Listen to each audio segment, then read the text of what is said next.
जी बिल्कुल बिल्कुल। पहले ये वीडियो क्योंकि अभिजीत बहुत अच्छा इंसान है। वो देखो एक मोहम्मद है, वो जुनैद कुछ ऐसे, तो वो खाना खिला रहे हैं सबको, है ना। बहुत अच्छे होते हैं मुस्लिम लोग, को उनको बदनाम न किया जाए। बहुत अच्छे इंसान होते हैं वो। मैं आपको छोटी सी बात बताना चाहूँगी कि जब पंजाब में बाढ़ आई थी ना, तो क्योंकि मेरा एक पार्लर है, मुस्लिम कभी कभार मेरे पास आ जाते, क्योंकि आजकल हर जगह पे महंगाई इतनी, हर कोई अपना काम कर रहा है, हर कोई, और करना भी चाहिए, चलो दो रोटी खानी। तो मैं आपको बताना चाहूँगी, तो उन्होंने मौलाना जी ने कहा कि आप अपना जितनी जिसकी हैसियत है वो बाहर रख दो, राशन रूशन जो भी है। तो हालांकि ट्रक भर भर के गए हैं मुसलमान लोगों ने, मुसलमान मेरे भाइयों ने ट्रक भर भर के पंजाब में भेजे हैं। तो अब वो मौलाना ने कहा, एक के घर गए कि भाई तुम भी डाल दो। वो बेचारी रोटी खा रही थी, गरीब थे वो लोग। तो उसने क्या करा कि उन बच्चे खा चुके थे, उसकी 2 रोटी पड़ी हुई थी और उसमें नमक पड़ा था। उसे पता कोई मांगने के लिए आ गए हैं, अभी मुझे राशन या कुछ भी सामान सामग्री देनी है, आप दे दो। तो वो फटाफट बाथरूम में छिप गई। तो मौलाना जी अंदर आ गए, भी क्या बात, कहाँ पर हो, बाहर आओ बेटा। वो बाहर आ गई। तो उसने कहा कि कैसे हो, शुक्र है अल्लाह का। उसने कहा अच्छा, तो फिर सब कुछ है आपके पास है देने दुने के लिए, शुक्र है अल्लाह का, दो। फिर उसने वो 2 रोटी दे दी जो नमक में लगी हुई थी। ऐसे होते हैं मुस्लिम जिन्हें बदनाम किया जाता है। उसने मौलाना जी को वो दे दी, वो रोटी दे दी। मौलाना जी की आंखों में आंसू आ गए।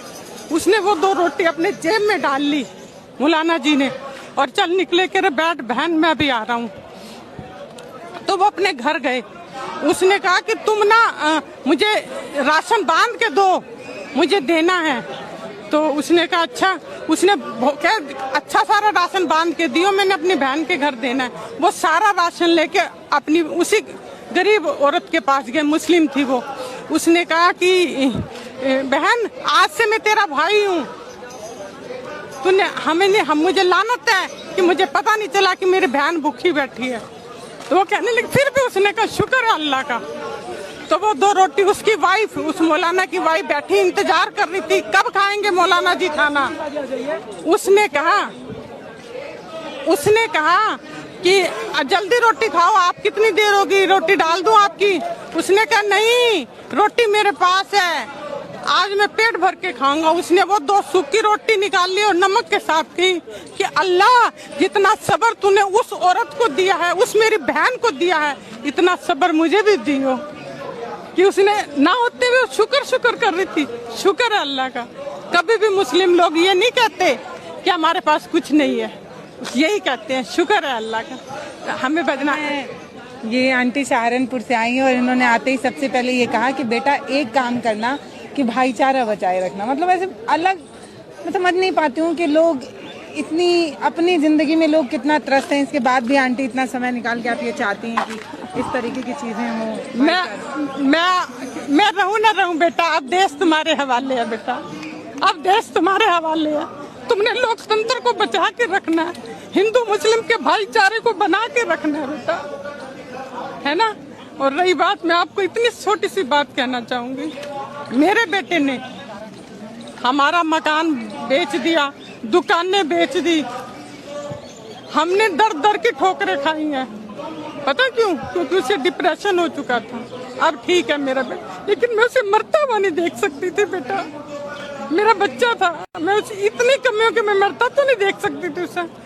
जो बच्चे कुछ करना चाहते थे, नीट के पेपर में सारी रात जाग के उन्होंने पढ़ाई की, इतने सपने थे उनके, माँ बापों ने पता नहीं कितना कुछ कुर्बान करा उनके पीछे, है ना, कि मेरे बच्चे पढ़ लें, और वो बच्चे मारे गए। बताओ वो कितना दुखी होंगे जब मैं कहती हूँ कि मेरे बच्चे को कुछ ना हो, मेरा बच्चा आज कोई काम नहीं करता, फिर भी मैं अपने पागल बच्चे को सीने से लगा के चलती, नहीं मेरा बच्चा जीता रहे। वो कैसे जिएंगे माँ बाप, आप बताओ बेटा। ये धर्मेंद्र प्रधान क्यों नहीं दे रहे इस्तीफा? देना चाहिए उनको बेटा, हैं। ये मेरे नौजवान बच्चे जिनका एक एक सेकंड कीमती है, उनको आपने क्या करा? उनको सड़क पे बिठा दिया है। ऐसा मत करो धर्मेंद्र प्रधान। फिर भगवान की लाठी में आवाज नहीं होती। पता है, एक माँ का सीना अपने बेटे के लिए जितना धड़कता है ना, उतना ही हर बेटे के लिए धड़कता है। जो लोग बार बार ये कह रहे हैं ना कि ये आंदोलन बेमतलब का है, बकवास है, इसमें कुछ भी नहीं है, मैं उन तमाम स्टोरीज को लगातार आपको दिखा रही हूँ। ये माँ की आंख में आंसू आ जा रहा है जब ये बता रही हैं कि 20 बच्चों ने सिस्टम की लापरवाही की वजह से जान दी है। सोचिए उन 20 परिवारों की स्थिति क्या होगी जब एक माँ अपने बच्चे को याद करती है तो तड़प जाती है, उसका सीना। आज मेरा बच्चा ठीक है बेटा, है, मैं कहती हूँ मेरा, और उनके बच्चे चले गए जो कुछ करना चाहते थे देश के लिए, अपनी फैमिली के लिए, अपने माँ बाप के लिए। ये किसकी लापरवाही है? ये हमेशा लीक हो जाते हैं इनके पेपर, हैं? और अभी तुम सोच रहे हो हर किसी की रिस्पेक्ट होती है कि धर्मेंद्र प्रधान की कोई रिस्पेक्ट नहीं है कि इतना कुछ होने के बावजूद भी चिपके पड़े कुर्सी से। बेटा कुर्सी तो किसी की भी नहीं रही, है ना? तो ये इतिहास लिखा जाएगा कि 20 बच्चों के परिवार बर्बाद हुए हैं, बताओ। और शिक्षा मंत्री आप कैसे हो कि कुछ भी आप कर नहीं पाते सही? और मैं आपका सबसे ज्यादा जरूरी मैं तब आई हूँ कि अभिजीत ने ये मुस्लिम बच्चा यहाँ पे जो खाना दे रहा है, मोहम्मद जुनैद, उसको गले से लगाया और कहा थैंक यू, आप मुझे खाना दे रहे हो। मैं खुश हूँ कि उसने भाईचारा रखा, मैं बहुत खुश हूँ। और बस मैं यही चाहती हूँ देश में भाईचारा रहे और धर्मेंद्र प्रधान को इस्तीफा देना चाहिए। बहुत गर्मी पड़ रही है, मेरी एज इतनी है फिर भी मैं पानी पीजिए ना पूरा। कोई नहीं बेटा।